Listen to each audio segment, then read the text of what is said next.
बिहार यात्रा के दौरान राहुल गांधी की रैली और राहुल गांधी की जनसभा आज बिहार के मुजफ्फरपुर में थी, जहां राहुल गांधी ने मंच से एक के बाद एक बीजेपी सरकार पर और बीजेपी पार्टी पर और नरेंद्र मोदी पर ऐसे तीर मारे जिन तीरों की वजह से काफी सारे सवाल सत्ता में आ खड़े हैं। जिसमें सबसे पहले तो राहुल गांधी ने गारंटी देते हुए ये कहा है बिहार की जनता से कि वो गारंटी देते हैं कि नरेंद्र मोदी वोट चोरी करके प्रधानमंत्री बने हैं और जनता का एक एक वोट काट कर, जनता का एक एक वोट चुरा कर प्रधानमंत्री बने हैं।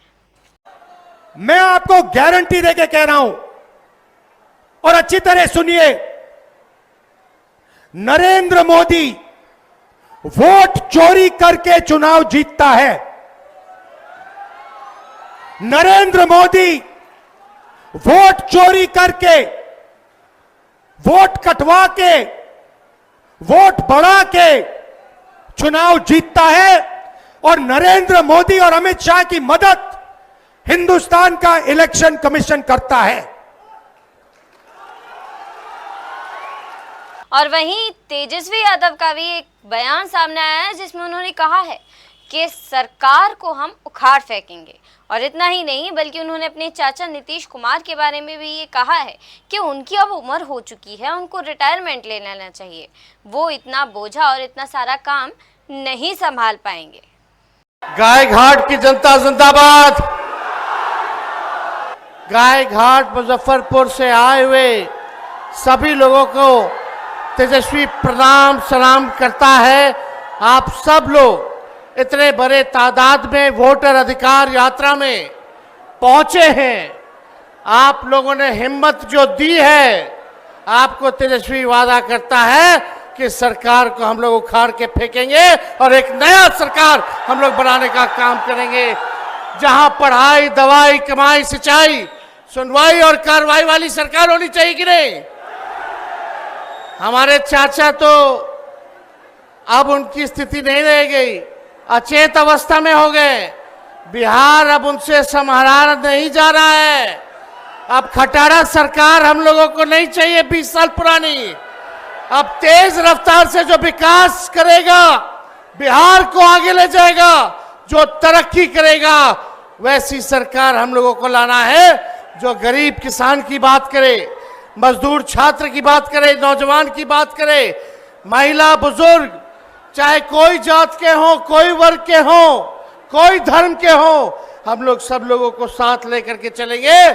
ओबीसी, दलित, पिछड़े और अल्पसंख्यक।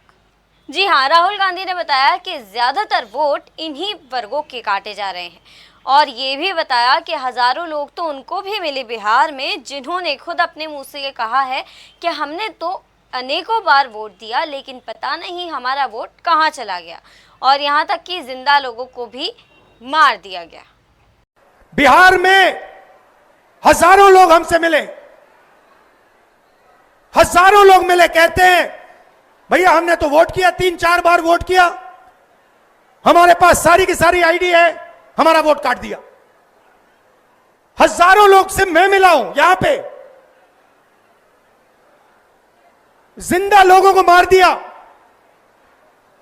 और आप देखिए किसको मार रहे हैं, आप देखिए किसका वोट कट रहा है। मैं आपको बताता हूं, दलितों का वोट कट रहा है, पिछड़ों का वोट कट रहा है, ईबीसी का वोट कट रहा है, अल्पसंख्यकों का वोट कट रहा है।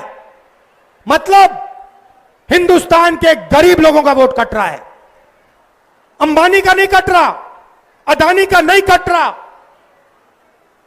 हिंदुस्तान के गरीब लोगों का वोट कट रहा है, क्योंकि वो नहीं चाहते कि आपकी आवाज सुनाई दे, वो नहीं चाहते कि आप अपनी जमीन की रक्षा कर पाओ, वो नहीं चाहते कि आप पेपर लीक के सामने खड़े हो पाओ, वो नहीं चाहते कि आपके बच्चों को रोजगार मिले, इसलिए इस पर आक्रमण कर रहे हैं भाई।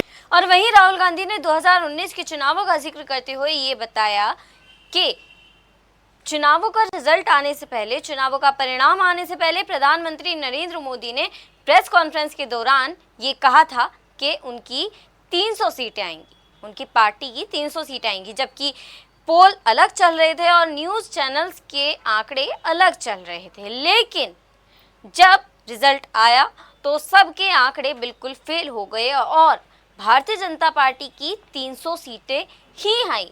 और इतना ही नहीं बल्कि गुजरात मॉडल को भी वोट चोरी का मॉडल दर्जा देते हुए राहुल गांधी ने अपने भाषण में इस बात को कहा। गुजरात मॉडल आर्थिक मॉडल नहीं है, गुजरात मॉडल वोट चोरी करने का मॉडल है। और इस मॉडल को ये 2014 में नेशनल लेवल पे लाए। आप देखिए, मध्य प्रदेश का चुनाव चोरी किया, हरियाणा का किया, महाराष्ट्र का किया। हम कुछ बोलते नहीं थे क्योंकि सबूत नहीं था, मगर महाराष्ट्र में सबूत मिल गया, इन्होंने कुछ ज्यादा कर दिया। और वहीं संसद में जो नया कानून पास हुआ जो कि इलेक्शन कमिश्नर के बारे में था, जिस कानून में ये था कि इलेक्शन कमिश्नर के खिलाफ कोई कार्रवाई नहीं होगी, चाहे वो कितनी भी धांधली करे, कितनी भी गलत तरीके से रिसर्च करे या कितनी भी गलत तरीके से इलेक्शन कराए, लेकिन उसके खिलाफ कोई भी कार्रवाई नहीं कर सकता। और साथ ही राहुल गांधी ने ये सवाल भी रखा कि अगर इलेक्शन कमिश्नर एकदम ठीक है, इलेक्शन कमिश्नर बिल्कुल निष्पक्षता से अपना काम कर रहा है, तो ये कानून लाने की जरूरत ही क्या थी। एक नया कानून आता है लोकसभा में, राज्यसभा में चुप्पे चुप्पे एक नया कानून आता है, पास हो जाता है, किसी को नहीं पता, दिन में पास किया जाता है। पता है क्या कानून था? कानून था कि कुछ भी हो जाए, इलेक्शन कमिश्नर कुछ भी कर दे, उनके खिलाफ कानूनी कार्रवाई नहीं की जा सकती। अब आप मुझे बताओ, ऐसे कानून की क्या जरूरत?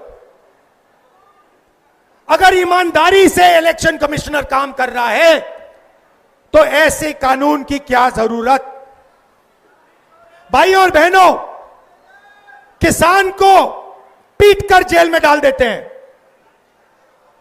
मजदूर को 2 जूते मारकर जेल में डाल देते हैं, युवा पेपर लीक के बारे में धरना देता है, लाठीचार्ज होता है, अंदर कर देते हैं, एफआईआर लग जाते हैं, मगर हिंदुस्तान के इलेक्शन कमिश्नर के खिलाफ कोई एफआईआर नहीं कर सकता है, कोई कानून नहीं एक्शन ले सकता है। क्यों?